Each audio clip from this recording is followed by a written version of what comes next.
നമസ്കാരം. First channel media ന്യൂസിലേക്ക് ഏവർക്കും സ്വാഗതം. മണക്കാട് കുര്യാത്തി അമ്മൻ കോവിലിൽ ക്ഷേത്രത്തിനകത്ത് കയറി പൂജകൾ തടഞ്ഞ് ക്ഷേത്രപൂജാരിയെ പോലീസ് അറസ്റ്റ് ചെയ്ത സംഭവം പ്രതിഷേധം വ്യാപകമാകുന്നു. സംഭവത്തിൽ പ്രതിഷേധിച്ച് വിവിധ ഹൈന്ദവ സംഘടനകളുടെ നേതൃത്വത്തിൽ ക്ഷേത്രത്തിന് മുന്നിൽ ഭക്തജന കൂട്ടായ്മ സംഘടിപ്പിച്ച് പ്രതിഷേധ ധർണ നടത്തി. BJP ജില്ലാ വൈസ് പ്രസിഡന്റ് തിരുമല അനിൽ ഭക്തജന കൂട്ടായ്മ ഉദ്ഘാടനം ചെയ്തു. കള്ളക്കേസിൽ കൊടുക്കുവാൻ വേണ്ടി ക്ഷേത്രം തുറന്ന പൂജാവിധി പ്രകാരം, തന്ത്രശാസ്ത്ര വിധി പ്രകാരം എല്ലാ ദിവസവും പൂജകൾ നടക്കേണ്ട ക്ഷേത്രത്തിലെ ആ പൂജാരിയെ ഒരു മോഷണക്കേസിൽ പ്രതിയാണ് എന്ന് ആരോപിച്ചുകൊണ്ട് അദ്ദേഹത്തെ അറസ്റ്റ് ചെയ്ത് വാനിൽ സ്റ്റേഷനിലേക്ക് കൊണ്ടുപോയി എന്നാണ് മനസ്സിലാക്കാൻ വേണ്ടി സാധിക്കുന്നത്. ഒരു കാര്യം ബന്ധപ്പെട്ട പോലീസ് ഉദ്യോഗസ്ഥന്മാരെ ഇവിടുത്തെ ഹൈന്ദവ സംഘടനകൾ ഓർമ്മിപ്പിക്കുവാൻ വേണ്ടി ആഗ്രഹിക്കുകയാണ്. നിങ്ങൾ ഏത് മോഷണത്തിനെയും ഏത് ഉന്നതനെയും ചോദ്യം ചെയ്യുന്നതിന് ആരും എതിരല്ല. നിങ്ങൾക്കത് ചെയ്യാം, അത് ചെയ്യാനുള്ള അവകാശമുണ്ട്.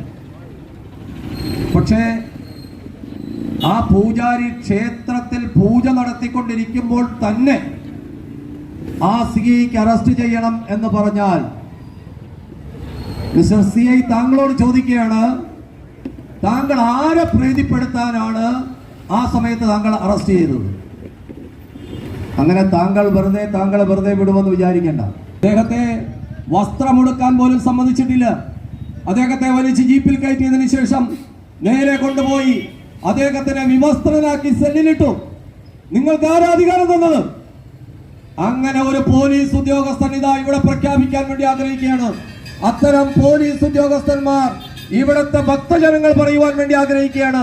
അത്തരം പോലീസ് ഉദ്യോഗസ്ഥന്മാർ നിങ്ങൾക്ക് തന്നിട്ടുള്ള കാക്കി, നിങ്ങൾക്ക് തന്നിട്ടുള്ള അശോക ചക്രം ആരുടെയെങ്കിലും മേലെ കുതിര കയറാനുള്ള ലൈസൻസ് അല്ല എന്ന് വളരെ വ്യക്തമായിട്ട് ഇവിടുത്തെ ഹൈന്ദവ സംഘടനകൾ, ഭക്തന്മാർ പറയുവാൻ വേണ്ടി ആഗ്രഹിക്കുകയാണ്. എത്ര അഹങ്കാരമാണ് കാണിച്ചിരിക്കുന്നത്! ഈ സമരത്തിൽ നിന്ന് ഹിന്ദു സംഘടനകൾ പിന്മാറുന്ന പ്രശ്നമില്ല. ഭാരതീയ ജനതാ പാർട്ടി അതിന് പിന്തുണ പ്രഖ്യാപിക്കുകയാണ്. ഞാനിവിടെ വന്നിട്ടുള്ളത് ഭാരതീയ ജനതാ പാർട്ടിയുടെ തിരുവനന്തപുരം ജില്ലാ കമ്മിറ്റി ഈ നടന്നിട്ടുള്ള അധാർമിക പ്രവർത്തനത്തിന് പിന്തുണ പ്രഖ്യാപിക്കാൻ കൂടിയാണ് ഞാനിവിടെ വന്നിട്ടുള്ളത്. അങ്ങനെ താങ്കളെ വെറുതെ വിടുമെന്ന് വിചാരിക്കേണ്ട. അങ്ങനെ ഒരു പോലീസ് ഉദ്യോഗസ്ഥനെയും വെച്ച് പൊറപ്പിക്കുന്ന പ്രശ്നമില്ല. ഞങ്ങൾ ഈ ഭക്തജന കൂട്ടായ്മ ആവശ്യപ്പെടുന്നു, അടുത്ത 24 മണിക്കൂറിനകത്ത് അടിയന്തരമായി ഈ SHOയെ സസ്പെൻഡ് ചെയ്യണം, SIയെ സസ്പെൻഡ് ചെയ്യണം. ഞങ്ങളുടെ അവകാശമാണ്. ഞങ്ങൾ ഭക്തജന കൂട്ടായ്മ ആവശ്യപ്പെടുകയാണ്.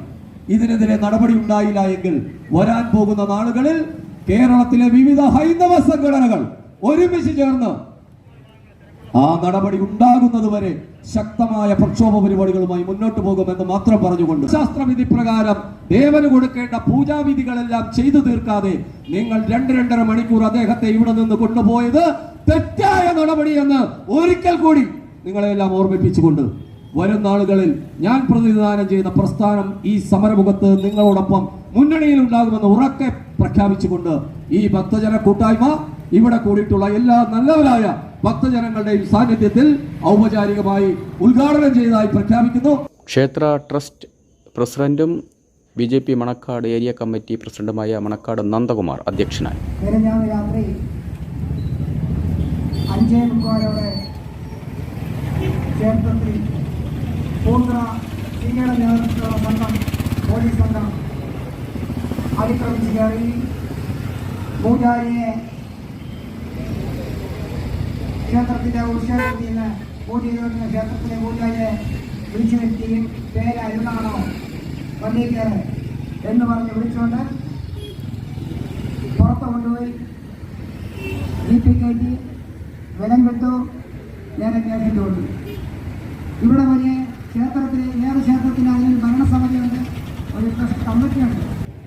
ഇതൊരു ഭക്തരുടെ ക്ഷേത്രമാണ്. പൂജാരി ആ ക്ഷേത്രത്തിനെ വിഗ്രഹത്തിനെ തൊട്ടി പൂജ ചെയ്യുന്ന ഒരു പൂജാരി പൂജ മുടക്കിയിട്ട് ഒരു പൂജാരിയെ ക്ഷേത്രത്തിൻ്റെ അടുത്തുനിന്ന് കൊണ്ടുപോയാൽ ആ ഉദ്യോഗസ്ഥനെ എന്ത് പറയും? ഭക്തരായ ഞങ്ങൾ തീരുമാനിക്കണം. ഹിന്ദു ഐക്യവേദി സംസ്ഥാന സെക്രട്ടറി തമ്പാനൂർ സന്ദീപ്, ക്ഷേത്ര സംരക്ഷണ സമിതി ഷാജു ശ്രീകണ്ഠേശ്വരം, കൗൺസിലർമാരായ മോഹനൻ നായർ, കെ സുരേഷ് തുടങ്ങി പ്രമുഖ സംഘടനാ നേതാക്കൾ സംസാരിച്ചു. പോലീസ് ഇവിടെ വന്ന് ഇത്തരം ഒരു നെറികേട് കാണിക്കുവാനുണ്ടായ സാഹചര്യം ഒരിക്കലും മാപ്പർഹിക്കാത്ത ഒരു തെറ്റാണ് പോലീസിന്റെ ഭാഗത്തു നിന്നുണ്ടായിട്ടുള്ളത്. ഗവൺമെന്റ് ആഭ്യന്തര വകുപ്പ് അടിയന്തരമായി ഇടപെട്ടുകൊണ്ട് യഥാർത്ഥ പ്രതികളെ പിടിക്കുവാനും ഒരിക്കലും മാപ്പർഹിക്കാത്ത തെറ്റായതുകൊണ്ടും കൃത്യമായ നടപടി ആഭ്യന്തര വകുപ്പിന്റെ ഭാഗത്തു നിന്നുണ്ടാകും. ഉണ്ടായില്ലെങ്കിൽ ശക്തമായിട്ടുള്ള പ്രതിഷേധം ഉയർന്നു വരും എന്ന് മാത്രം പറഞ്ഞുകൊണ്ട് ഇവിടെ എത്തിയ എല്ലാ ഭക്തജനങ്ങൾക്കും ഒരിക്കൽ കൂടി അഭിവാദ്യം അർപ്പിച്ചുകൊണ്ട് ക്ഷേത്രാചാരവുമായി ബന്ധപ്പെട്ട് ക്ഷേത്രത്തിലെ മേൽശാന്തിയുടെ സ്ഥാനം എന്താണ് എന്ന് നാം മനസ്സിലാക്കണം. അദ്ദേഹത്തിന് ഈ ദേവതയുടെ അമ്മയുടെ സ്ഥാനമാണ്. ഇതൊരു സൂചന മാത്രമാണ്. ഇവിടെ നാം ഉന്നയിക്കുന്നത്, ഇവിടെ ഇപ്പോൾ ഗുരുതരമായ ഈ വീഴ്ച നടത്തിയ ഉദ്യോഗസ്ഥനെതിരെ ഉയർന്ന ഉദ്യോഗസ്ഥന്മാർ ഇടപെട്ടുകൊണ്ട് ശക്തമായ താക്കീത് നൽകിക്കൊണ്ട് നിയമ നടപടി സ്വീകരിച്ചുകൊണ്ട് അദ്ദേഹത്തെ സർവീസിൽ നിന്ന് പുറത്താക്കണമെന്നാണ് നമ്മൾ ആവശ്യപ്പെടുന്നത്. വിശ്വഹിന്ദു പരിഷത്ത് മേഖലാ സെക്രട്ടറി അയോധ്യ കണ്ണൻ സ്വാഗതം പറഞ്ഞു.